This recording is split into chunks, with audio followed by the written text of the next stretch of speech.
आणि यानंतर थेट जाऊयात उद्धव ठाकरे सध्या बोलतायत. एक कौतुकाची गोष्ट अशी की ही सगळी जी मंडळी आली आज प्रवेश ज्यांनी घेतला ती मी म्हटलं तसं माझं ओमदादा बसलाय, कैलास बसलाय इकडे, यांच्या संपर्कात होती. त्यांनी त्यांचं काम पाहिलं, शिवसेनेमध्ये मिळत असलेलं प्रेम पाहिलं, इतरही काही त्यांना ऑफर होत्या. आता या काय ऑफर कशा असतात ह्या तुम्हाला सगळ्यांना कल्पना आहे, पण त्या सगळ्या आमिषाला पाठ दाखवून शिवसेनेकडे ते आज आलेले आहेत. आणि साहजिकच आहे, असं रोज काही ना काहीतरी रोज लोक येत आहेत, शिवसेनेची ताकदही वाढते. विषय हा आहे की राज्यावरचा कर्जाचं बोझं वाढते. आतापर्यंत 8.5 लाख कोटींचं कर्ज झालं. गेल्या 3 महिन्यातच 24,000 कोटींचं कर्ज राज्याने घेतलेलं आहे. पुढच्या 3 महिन्यात ते 9 लाख कोटींपर्यंत जाईल. एकूणच या सरकारचा जो काय कारभार आहे तो कर्ज काढून दिवाळी करण्याचा आहे. म्हणजे राज्याचं दिवाळ वाजलं तरी चालेल. याचं कारण की आता जवळपास 9 लाख कोटी म्हणजे 9वरती किती शून्य हे मोजायला सुद्धा फार अवघड आहे. जेव्हा राज्यावरती एक कर्ज येतं याचा अर्थ राज्यातल्या प्रत्येक नागरिकाच्या डोक्यावरती एक कर्ज येतं. हे कसं फेडणार, कोण फेडणार, कधी फेडणार, आणि कर्जातून आपण बाहेर पडल्यानंतर आपली प्रगती कधी करणार. कारण हे कर्ज काढून जर तुम्ही कॉन्ट्रॅक्टरच्या हितासाठी रस्त्याची कामं, पुलांची कामं, धरणाची कामं करत असाल तर त्याला मी काही विकास मानायला तयार नाही. हा कर्जबाजारीपणा कसा संपवायचा त्याच्यावरती आता अधिक लक्ष देणं हे गरजेचं आहे. भारत पाकिस्तान सामन्यावर तुम्ही तुमची भूमिका मांडली. शिवसेना उद्धव बाळासाहेब ठाकरे पक्षाचं आंदोलनही झालं. पण आता जे काही आंतरराष्ट्रीय स्तरावर पडसाद उमटत आहे, काय म्हणतात, भारतीय क्रिकेटपटूंनी हस्तांदोलन करण्यास नकार दिला, त्यावरून आज सामन्यामध्ये भूमिका आहे. पण असंही म्हटलं जाते की बीसीसीआयचा खेळाडूंवर ही मॅच खेळण्यासाठी दबाव होता. असं मला वाटतं सुनील गावस्कर पण बोललेत. आणि एकूणच भारतीय जनता पक्ष, मी त्याला बोगस जनता पार्टी म्हणतो, यांचं देशभक्तीचं हे ढोंग उघडं पडलेलं आहे. आमच्यावरती घराणेशाहीचे आरोप करताना अमित शहाचा मुलगा जय शहा ह्याच्या हट्टापायी देशाची प्रतिमा आणि देशभक्तीचा चुराडा करणारं हे सरकार आहे. हे ढोंग आणि हे ढोंगी यांचं आता सगळं बिंग आता फुटलेलं आहे. म्हणजे खरंच लाज वाटते. एक कणखरपणा दाखवायला पाहिजे होता. नाही खेळणार, काय झालं असता परत एशिया कप आम्ही नाही खेळणार. कारण मी गेल्या वेळेला आपल्याशी बोललो होतो तेव्हाही मी हा मुद्दा अधोरेखित केला होता, तो परत आज बोलतोय. पहलगामच्या हल्ल्यानंतर आपल्या पंतप्रधानांनी जगभरामध्ये सर्व पक्षांच्या प्रतिनिधींचं शिष्टमंडळ ही पाठवली. तुम्ही नेमकं तिकडे काय सांगितलं? आतंकवादाच्या विरुद्ध आहे. कोण करते तुमच्याकडे आतंकवाद? पाकिस्तान करते. आणि आपण बघितलं असेल की सगळी शिष्टमंडळे जाऊन आली. त्यांनी तिकडे काय सांगितलं, त्यांना तिकडे काय प्रतिसाद मिळाला याच्याबद्दल कोणालाही काही सांगितलं गेलेलं नाही. महत्वाचा मुद्दा की तिकडे तुम्ही काय सांगितलं? पाकिस्तान आतंकवाद करतोय आमच्या देशात असं जर का सांगितलं असेल आणि तसं असावं अशी आमची एक कल्पना आहे, तर जगातली इतर राष्ट्र हे आपल्या हिंदुस्थानच्या पाठी उभी का नाही राहिली? आणि त्याचं उत्तर आता तुम्हाला मिळेल की ज्या तोंडाने आपण सांगितलं की आमच्या देशामध्ये पाकिस्तान दहशतवाद फैलावतो आहे, दहशतवाद करतो आहे, आमच्या नागरिकांचे निष्पाप निरपराध नागरिकांची तो बळी घेतो आहे, हे सांगितल्यानंतर 1 महिना 2 महिना 4 महिन्यामध्ये तुम्ही सगळं काही विसरून त्या पाकिस्तानबरोबर क्रिकेट खेळणार असाल तर जग तुम्हाला हाच प्रश्न विचारेल की एकदा नक्की ठरवा ना की तुम्ही पाकिस्तानचे मित्र आहात की शत्रू आहात. आणि जर का शत्रू असाल तर सगळे संबंध तोडा, मग आम्ही तुमच्या मागे उभे राहतो. नाहीतर आम्ही त्या पाकिस्तानच्या विरुद्ध उभे राहायचं आणि तुम्हीच पाकिस्तानकडे जाऊन केक खाऊन यायचा.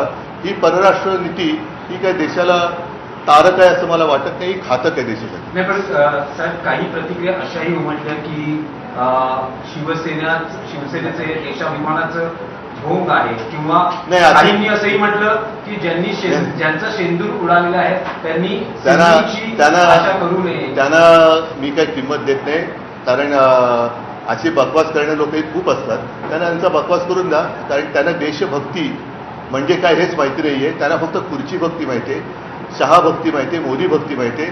त्यांनी देश वगैरे हा तर शब्दही उच्चारू नये. एकदम मी तर म्हणेन फडतूच माणसं आहेत. कोण मला माहिती नाही, पण कोणी असले तरी ते फडतूच आहे. सर, गेल्या राज्यामध्ये गेल्या काही दिवसांपासून सतत पाऊस पडतोय, शेतीचं नुकसान झालं आहे, अनेक शेतकऱ्यांची घरं देखील उद्ध्वस्त झाले, तरी देखील सरकार अजूनही शेतकऱ्यांच्या प्रश्नाकडे दुर्लक्ष करत आहे. हा अतिशय महत्त्वाचा विषय आहे. कारण अतिवृष्टी होते आहे, ढगफुटी होते आहे सगळीकडे. आता हे माझे ग्रामीण भागातलेच आमदार आणि खासदार आहेत. पंचनामे सुरू झाले असतील, पंचनामे सुरू करणार, मग त्याच्यानंतर काही असेल ते मोजके काही पैसे की त्या शेतकऱ्यांना वाटून हे मोकळे होणार. शेतकऱ्याचं नुकसान झालेलं डोळ्यादेखत दिसतंय, तरी देखील तुम्ही पंचनामे केल्यानंतर त्याला पैसे देणार. माझं तर म्हणणं असं होतं की या सरकारने पंचनामे जरूर करावेत, करायलाच पाहिजेत. पंचनामे करून नुकसान भरपाई ही द्यायला पाहिजे, पण तातडीने सरसकट एक काहीतरी किंमत, काहीतरी रक्कम ही शेतकऱ्यांना द्यायला काय हरकत होती. याचं कारण असं की देवाभाऊ ह्या नावाने तुम्ही करोडो रुपयांची जाहिरात करताय, करोडो. त्याचा पंचनामा कोण करणार की पैसे आले कुठून, पैसे दिले कोणी, कशासाठी जाहिरात केली. छत्रपती शिवाजी महाराजांना हार किंवा त्यांच्या चरणी फुलं वाहताना जाहिरात करायची की करोडो रुपये, म्हणजे किती कोटी असतील. अजूनही त्याचे होर्डिंग्ज आहेत, तुमच्या सगळ्या चॅनलवरती त्या जाहिराती होत्या. सगळ्या वृत्तपत्रात सामना सोडून, म्हणजे ही काय माझी पोटदुखी नाही, पण जाहिराती होत्या.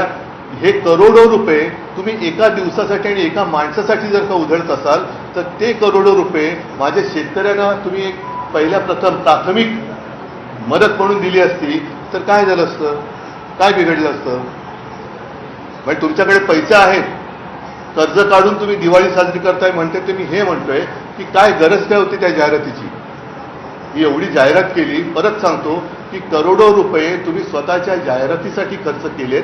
तेच करोडो रुपये माझ्या शेतकऱ्याला एक प्राथमिक मदत की बाबा तुझं सगळंच आता उद्ध्वस्त झालंय, काहीतरी प्राथमिक गरज, मग तुझी जी काही रितसर पंचनामा होऊन करून जी काही मदत असेल ती आम्ही करूच, पण ही पहिली तातडीची मदत, तातडीची म्हणा प्राथमिक मदत ही सरकारने द्यायला हवी होतीच.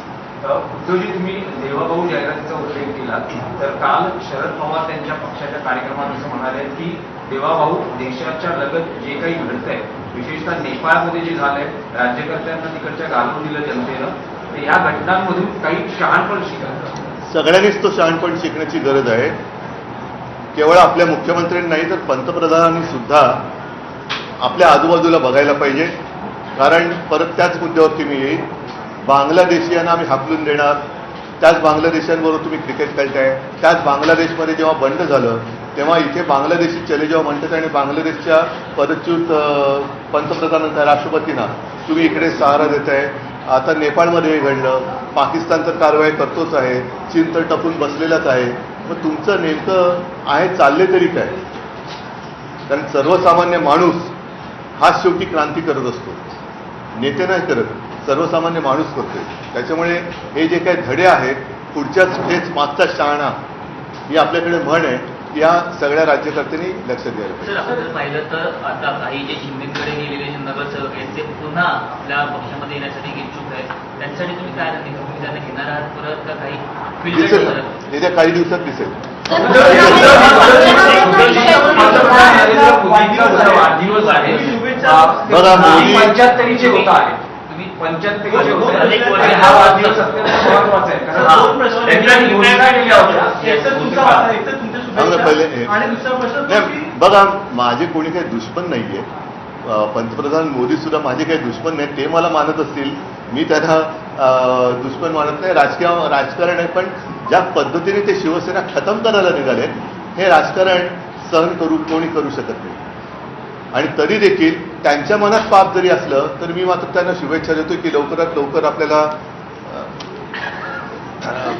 नाही म्हणजे सगळ्या गोष्टीचं आकलन व्हावं आणि चांगला कारभार जे काय आता पुढची काही वर्ष त्याच्यात करावं. 75चे होता आहेत, काही भूतकाळात घोषणा केल्या होत्या RSS अशा भूतकाळामध्ये बऱ्याच काही आता अशा आठवणही करून दिली होती. भूतकाळामध्ये अनेक त्यांनी गोष्टी केल्या होत्या. त्या सगळ्या घोषणांची भूतं आता त्यांच्या मानगुटीवर बसले. म्हणजे शेतकऱ्यांची कर्जमाफी ते बोलले होते, 15 लाख रुपये येणार होते, स्मार्ट सिटी बोलले होते. या सगळ्या भूतकाळातल्या घोषणांची भूतं ही आता त्यांच्या आजचे दिन आहेंगे त्या भूतकाळाच्या गोष्टांची भूतही त्यांच्या मानगुटीवरती आता बसलेली आहेत. उद्धवजी, एकच प्रश्न आहे की तुम्ही गेल्या आठवड्यात मनसे अध्यक्ष राज ठाकरेंना भेटला, जवळपास 2.5 तास तुम्ही एकत्र होता. असं कारण दिलं की तुम्ही मावशीची तब्येत विचारण्यासाठी तब्येत नाही विचारपूस करण्यासाठी गेला होता.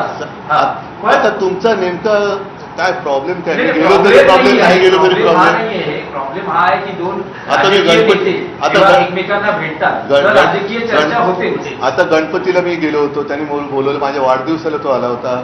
गणपतीला गेलो होतो, आम्ही किती मोदक खाल्ले सांगितले? पण दसरा मेळाव्याला राज ठाकरे हा? दसरा मेळाव्यामध्ये राज ठाकरे येतील. थांबा ना येते. तर मी साहजिकच आहे, मावशी त्यावेळेला ती बोलली होती की असंच येत राहा, येऊन भेट. तर आता आमचं हे एवढ्या वर्षानंतरचं येणं जाणं सुरू झालं. नाही, पण ठीक आहे, दोन्ही चल. बाजूच्या कार्यकर्त्यांना उत्सुकता आहे की ऑफिशियल भेटी लवकरात लवकर योग्य वेळी, प्रत्येक वार्डामध्ये आता लवकरात लवकर योग्य वेळी. चला, धन्यवाद. जय हिंद, जय महाराष्ट्र. त्यामुळे विविध मुद्द्यांवरती उद्धव ठाकरे यांनी भाष्य केलेलं आहे. पंतप्रधान मोदी माझे दुश्मन नाहीत असं ते म्हणालेत. पण त्याचसोबत राज ठाकरे आणि उद्धव ठाकरे यांच्या सातत्यानं होणाऱ्या भेटीगाठींवर मात्र काही स्पष्ट संकेत त्यांनी दिलेले नाहीयेत. केवळ मावशीने बोलवलं आणि यापुढे असाच येत राहा असं सांगितल्याचं उद्धव ठाकरे म्हणालेले आहेत.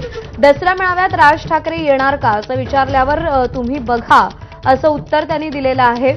त्यामुळे आता कार्यकर्त्यांचा पक्षप्रवेश झाल्यानंतर बोलताना उद्धव ठाकरेंनी अनेक मुद्द्यांवर भाष्य केलंय.